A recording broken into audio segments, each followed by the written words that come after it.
Hello, beautiful. Oneness Evolving here in my front garden on a really lovely, quiet autumn day. So let me show you the day. I'm going to start by showing you this little corner. The bright feverfew and its flowers. Just love that.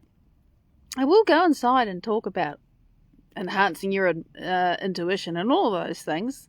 Promise. But while this video gets established on Facebook and then it goes around the world, I like to show you my garden and what's happening here. And so I'm stepping into the garden just to give you a close-up of these fabulous leaves. I really enjoy this. There we go. Okay, the focus is working. It's really quite lovely. They curl up. They sort of look like this in summer, but then they change colour and then they fall off. And then in spring there are fabulous things.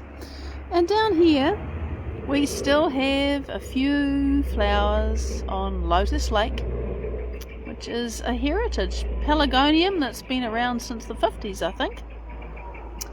What else have we got? We've got lots of coriander coming up in the piece of ground that I have cleared, and you can see there are thousands of seeds coming up of all sorts, but the big leafy ones, these are baby coriander plants. So I'll let some of those grow because coriander is nice to eat. But really the garden is pretty much shutting down for winter, except that the Spiraxis is coming up because it will flower in spring. So there's always something growing, and there's always weeds, and there's always work to do, and there's always this fabulous fuchsia, which I know I show off every week, but it's so beautiful. So the plant is just covered in flowers. It's thriving. I need to prune it, and I'm not looking forward to it because I enjoy seeing it out the window so much. And we have some late roses. This is a small compassion rose. I mean, the rose itself is quite big and leggy, and you can see it's got flowers back here. And you can see that the building project here has sprung up. So that's exciting to watch. Here's another bud. I really do enjoy this rose. It's beautiful. And we have other fuchsias. These ones, I know I show them off always, but they're beautiful too. And up in here somewhere, you can hear it, there's a blackbird. Last but not least, before we go inside, because I enjoy it so much, let me see if I can find a fresh Luculia flower. Look at that. It's just a beautiful thing. It's so white. Smells really good. And yeah, so that's the garden. The leaves haven't fallen yet, but it's definitely autumn, and they're starting to turn. So you can see things changing colour here, and you can also see that I've done some pruning. I actually took a big branch off there, and obviously another big branch here. This tree was just, I mean, you can see the ground has been shaded, and we need some light in here, so I had to take it back. And surprise, surprise, the mulching heap has grown. That will get done. I'm just catching up in important places and things that need doing. And this is exciting. I still love this fern. It's so beautiful. And this is going to get a good prune. I'm leaving it long for the moment, but it's going to get pruned and it'll come sprouting back in spring. So, yeah, this is the garden. And I'm very proud of myself. I have managed to keep these violets free of weeds. And that isn't actually very easy. But it's nice to have a really good ground cover, and they look beautiful when they flower. So now I'm going to go inside and talk to you about, or tell you what I've been doing this morning. Sitting at my computer writing for this crazy God of Me project that I started, I don't know when because I've forgotten. I'll have to open the door before I take the key out. So let's go inside and I'll give you the update. Put the key in its place. Put my hat in its place. Everything has a place, and most of the time everything is in its place, and that's always nice. Because it means you can find stuff when you want it. It's always a bonus. So, shutting the doors, quietly in my lounge, I'm going to prop the phone up on this little thing that I have here to hold it up for me so I can actually put my feet up on the table. That's true, that's what I do. And get my little notepad which has all my things that I want to tell you and get started. So here we go. So if you watched last week, you will know that we are right at the beginning of something really big. And it feels really big to me because, of course, it's a brand new journey. It's like going to a big new city and there are 150 streets that you want to look at all at once. And one of the things that happens when I'm starting into something new in my writing is that I just have to do a big brain dump. So I started today by looking at what I wrote last week, and I cleaned it up and I made some improvements, and that's normal, that's what I do. But then that was kind of the end of the summary and the connection to, okay, this is what we're going to do now. And the summary was of everything that I've done for about the last 6 months, or everything we've covered for about the last 6 months, where I've been talking really about, hey, matter is something that comes out of the unified field, which is another word for source, or I don't know, God, or the void, or whatever you want to call it. Matter actually emerges out of that because something organizes the teeny tiny little bits of something that make that up into matter. That's literally what the new, relatively new now, was published at the end of 2023. What the new information that I've been digesting since then tells us. And I keep listening to the physicists and the scientists that are doing this research and progressing it, and I understand better and better what I'm talking about. But this is actually the fact. This stuff that we call matter, anything in the air that we're breathing, and liquids and solids, and this other stuff called plasma that most people aren't aware of as the full state of matter, all comes from the same place, and it comes from what some people call the unified field or the quantum field, or the 0 point field. All those things are the same, and those things are made up out of these teeny tiny little bits of spinning vortexes of spinning energy, and they get stuck together because somebody or something organizes them. And that's where matter comes from. And I've spent about the last 6 months explaining what I understand about that. Hello, gorgeous people. It's great to see you jumping on. And now I'm finally excited because, hi, Patty, it's you. Lovely to see you, sweetie. I'm excited because now we're getting down to the practical stuff. And the reason why I have said, well, ever wanted your intuition to be more effective or to be able to just tap into the information and guidance that you need without having to go and get a reading or a whatever, is because what I've noticed is, as I've been doing, and it's taken me a while, as I've been doing what I've been doing, my intuition is now on steroids. Hi, Terry. And it's all because I learned about heart and brain coherence from Dr. Joe Dispenza. Nothing works without that, by the way.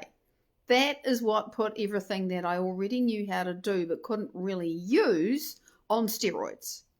And I just observe that all the things that I could kind of do before, I now really know how to do because my brain's working better. So let me just go through with you what it is that I wanted to tell you that I wrote about today and where this is all going, because I don't exactly know, but I do, and it's unfolding, and I'm really quite excited because this is it now. I've spent a year and a half or a bit more building a model in my own understanding of, firstly, why change is so freaking hard. And it's because our bodies get stuck in a homeostasis, and homeostasis is what our autonomic nervous system does to keep us alive.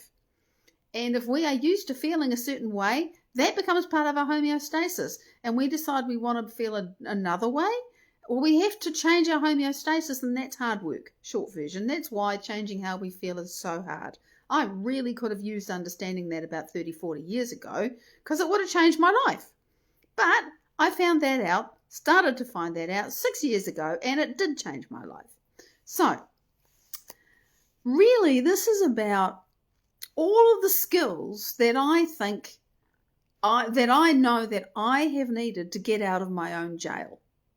And what I was talking about last week was the fact that if you want to change your life, the very first thing you need to be able to do is to realize how you're keeping your life the way it is right now. And the way we keep our lives the way they are right now, be that good, bad, and different, is by how we think and how we feel and what we do most of the time. It is about our habits, but so many of these habits are so deep and so unconscious that we don't know we're doing them, and we don't know that we feel the way we feel. And I did not know that I felt the way that I felt for most of my life, because it was just always the way I felt, and it was normal, and it was like wallpaper to me, and I never saw it. I just didn't. So I only started to be able to see the wallpaper about 6 years ago, and it took time, and it hasn't been fast for me. Some people latch on to what they learn from Dr. Joe or from somebody else, and they change their life quick, smart. No, for me, it's been slow and steady. And I've had some windfalls along the way, and I've had some wonderful things happen, and that was really cool. But I just want to say that I did not ever find a silver bullet or a quick fix. Just this wonderful journey, and now we're in this new city with all of these streets to go down for me to explain about, well, geez, can I teach them something of what I've learned in the way that I would teach it? And so these are my get out of jail skills, get out of my own jail skills. The first thing was that I had to learn how to make my brain coherent. And that is a process of understanding that brains have different brainwave states that they can do. And you learn to know what those are and how to move from one to the other. And being able to do that gives you access to brain coherence. And when your brain is coherent, it works better. And there's stuff you can do that you can't do if it's not. Hi, Vicky. Lovely to see you. That's just a fact. And I've learned how to make my brain coherent even when I want to climb the walls. That still happens. If you want to climb the walls, if I want to climb the walls, if I feel awful, if I feel like screaming, it means my brain is very incoherent. I have actually learned how to turn that around. And that is a key get out of jail skill that I could not now survive without doing. There is not a day goes by that I don't do this, because I know exactly how I feel if I don't do it. How when I didn't. Laurie, it's great to see you, honey. It's just essential for me is being able to make my brain coherent. Something that, and that did not actually take me long to start feeling that I could do it. I've got way better at it in 6 years, but it didn't take me that long to start feeling that I could do it. Heart coherence with another matter. That was really, really hard. And some people, by the way, find heart coherence really easy. Their hearts are open. They naturally and easily can find that they can generate happy feelings. They can feel joy. They can feel love. They can feel inspired. Me, forget it. In fact, the very thought of trying to generate those feelings would make me feel mad. Angry. And there's a whole reason for that. I wrote about that this morning. So heart coherence took a lot longer, and in fact it took the pandemic, because what happened during the pandemic was that we were all in our own homes, and Dr. Dispenza, bless his heart, I love that man forever, created these little meditations to help people feel connected with each other. And the first one was about loving on somebody and then telling them that you'd loved on them, and I could not do that. That was way too hard. But it had a mutation. It had, because that was called Go Love 20. Instead of COVID-19, it was Go Love 20. And then a few weeks later, he brought out another one called You Inspire Me. And I could do that one because you would choose somebody to hold in your mind that inspired you and allow yourself to feel that inspiration and that love for them. And at that time, I could actually allow myself to be inspired by Dr. Joe. And that was my very first way into allowing my heart to start to open. And I tell you, when I started to really work with that, there were so many tears. There was so much pain. It was so shut down, blah, blah, blah, blah, blah. So heart coherence took a long time. And maybe in the last year, I've really started to be able to choose to feel love and joy and gratitude and inspiration. And it's been something I can do by a choice. Yeah, it was a surprise to me too, Laurie. I've always been able to show up on camera and be happy and all of that stuff. But the baseline inside me was not like that. And it wasn't a lie, because I haven't been able to lie like that for a long time. It was genuine, what you could see. So I've always shown up as genuine. But for me to actually feel those feelings, to choose to feel, it just couldn't. It just wasn't there. So anyway, I had to learn that. And I had to understand that I needed to be able to have a coherent brain and a coherent heart in order to really change how I was feeling and thinking, but feeling especially, because my heart was so shut down that positive feelings were actually really hard to feel. I just had this way of working in the world, and I was happy and positive, and yet in the core it didn't feel like that. But I didn't realize it didn't feel like that. I really thought I was happy, but I wasn't. I was actually sort of scared and stressed all the time. Didn't know it. A lot of unconscious stuff going on there. See, I wasn't aware. There were these layers in me of how I was feeling and how I was behaving, and I was completely unaware of all of it. And the first I started to get aware of that stuff was when I started to be able to manage my brain, and quite some time later I started to be able to manage my feelings, and I began to realize eventually that in order for us to really change, we have to change our own internal homeostasis, and that is really, really hard because our body does not want our homeostasis to change, because homeostasis is what our body uses to survive, and when you want to go and change it, it feels threatened, so it fights back to keep you alive, not because it's your enemy. So all that, these were basic get out of jail skills that I had to learn and practice, and like I say, I didn't figure it out fast. But I did get some wins, and I did have some good experiences, and I kept going because it was better than anything else that I was really feeling. So along the way, I started to notice that especially in the last year and a half maybe, because what happened was, my intuition and my ability to read energy and my ability to receive the information and guidance that I wanted sort of got better. But then there was another big influx. At about 4.5 years, there was a big influx of new information because I had studied and studied and studied and studied and studied and studied and studied and studied Joe's model. And I was going through, I was learning, and it was like, I need new information. Not that I've outgrown this. I use it every day. But I wanted to add more to the model. And so I went hunting. And long story short, I found Nassim Haramein and his groundbreaking research, which had just been released a couple of months before. I'd been ignoring him for years, and suddenly I realized, oh my God, this is really cool information. And a little while later I realized, oh my God, this is how the universe works. This is what matter is. And in particular, one of the things that they've discovered doing this really deep maths and physics and everything else is that in one proton, and remember, your body and my body and everything that we are in and the whole universe, all the matter in the universe is protons. And one proton, they've done the calculations on this, it's not just made up and it's not woo-woo, although you find references to this in all the ancient texts. One proton, one grain of sand, whatever you want to call it, contains the whole. It literally contains all the information of the entire universe in one proton. That's true. Mind-blowing. Now, all of that information is not available in that one proton. Literally, it's arranged like a computer. You have bits, right? You have a 1 or a 0. Well, in the proton, these little things are little spinners. They're little vortexes, and each one of them is containing one piece of information. But there's a whole lot of them in the inside.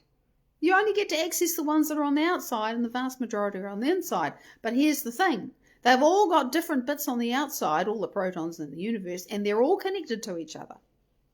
So one proton is connected to all the information in the universe, and all I now know that I have to do is be in the right state of awareness, connect with just one proton and I can access any information I need.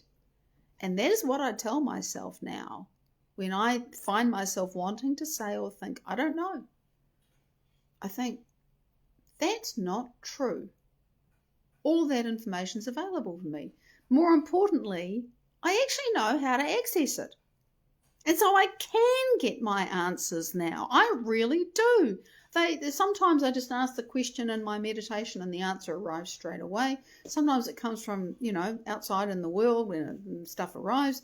And sometimes it'll come a few days later and it'll just fall into my awareness, often like a small bomb. It's like, oh my God, it's that. I'm sitting here with my blindfold on and everything happening and I'm just with my mouth open because I'm so astonished by what I'm being shown. The information arrives because it's not that it's not there and it's not that you can't know. It's just that you don't know how to connect to it. And so all of this is really exciting to me because finally I'm at the point where I'm going to get to start to explain how I do it. Now, that doesn't mean that it's going to be exactly how you will do it, but I sure hope to inspire you to be curious and to try some stuff out. That's what God of Me is about. To be God of Me. Be able to choose, to be able to access, to be able to read my own energy and change it. That's the other thing that's been extremely powerful. And it's a long story. But much more recently, I've come to a much greater understanding. I haven't even written this down because it didn't dawn on me when I was writing. My alarm went off and I needed to do a few things to prepare to do this. The biggest piece that's come most recently is that I've become much, much, much, much more aware that everything is an output of a frequency. And if you've been following these conversations for a little while, you know that I have talked about resonance, I've talked about cymatics, and I've talked about entrainment, and I've talked about matter as this disorganized stuff that makes up the unified field or God or source or the 0-point field or you want to call it, is made up of all these disorganized bits of energy, and something organizes them and entrains them into organization, and then you have matter. And it's frequency that does that. Frequency, resonance, waves, however we want to think about it, vibrations, all same names, all different names for the same thing. And to understand that I am a frequency, I'm not this body, and I, as a frequency, am not emitted from this body. No, I, as a frequency, because remember, everything's connected. All those protons are connected, and I'm made of protons, and so are you, and never mind it's bigger than that, but that'll do, or your head will explode. Everything's connected. And if I'm a frequency, and I'm inhabiting this body, but I am not this body, well, if I'm a frequency out in that unified field, where exactly do I stop? I don't. You don't. We're a resonance that's as big as the universe, and that resonance outpictures here. I know that's really hard to wrap your head around because we all think I'm here and I'm emanating outwards. Your body's a hologram, and you are the light and the slide and however else that hologram's made. You're making the hologram, and you do it with your resonance. And what's exciting and really empowering to me is that through these skills of the heart and brain coherence and being able to sense and read energy and being able to receive all this information, and truly that's what happens, I can now change my resonance out there. And what's in here changes. And that is what I would really like to teach anybody else who'd happen to want to learn. Because it's super empowering. And my intuition, with that realization that I have to be somehow able to access that information, and just holding that awareness and having these skills which allow me to connect to that field where all the information is and where all the frequency is, it's creating this outpicturing here, and finding, oh my God, I did that and I felt it, and I opened my eyes afterwards and I'm different, and the same thing that used to throw me into turmoil happened and now it doesn't. Shit, that must have worked. I find that I don't have words for that. It's like, my God, I can actually do this. And the things that I'm talking about changing in me now are emotional things that have been very difficult and painful forever. And being able, and the thing is, I don't need to know the story about why or where or what lifetime it was. None of that interests me. And increasingly, it doesn't matter so much because I can just find the frequency that's keeping it there and change that. And when the frequency's gone, it's gone too. It's profoundly simple. You just need the skills to be able to do it. So that's what this is the big piece. This is really what I had to build this whole model in myself. Never mind in you if you've been on this journey with me for a while. Because I like things to feel real, not woo-woo, not abstract. It's like, okay, this has some kind of basis in my understanding of physical reality. And yet it gets really spiritual and very mystical. And all of that stuff that we find so interesting and exciting. And somehow there's this middle ground where I get to have all of that, but I live in 3D and I've got to deal with 3D, and I still get upset and have a life and, bills to pay and challenges and all of that. And yet, it works. And so that's why I'm excited, and that's what we're in the middle of. And I know that this is where it gets practical. I know that there will be experiences that will be available. I know that they will be accessible because I want that to be the case. That's not quite here yet, but I can feel it coming. And this is where I get to teach. And I get to tie all of this together with something that you can use. So I'm really curious to see how that unfolds. And I'm so looking forward to sharing it with you as it does. So stay tuned, because I'll be back next week with more. And if you're on YouTube, stay tuned. Hit that like and subscribe if you wish to, because I will be back with more. And most of all, check me out on Patreon. You can see what we've done so far and how it's going. Big love. Until then, bye-bye.